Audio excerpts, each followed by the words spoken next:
ఆంజనేయ స్వామిని శనివారం రోజున మన్యు సూక్తంతో అభిషేకం చేసి గంధ సింధూరంలో నువ్వుల నూనె కలిపి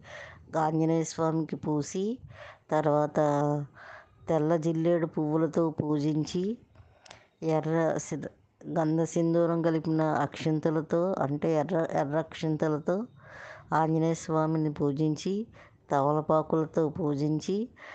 గారెల దండ ఆంజనేయ స్వామి మెడలో వేసి కొబ్బరికాయలు కొట్టి అరటిపళ్ళు నైవేద్యం పెట్టిన వాళ్ళకి అర్ధాష్టమ శని, ఏళ్ళనాటి శని, ఎలాంటి శని దోషాలు లేకుండా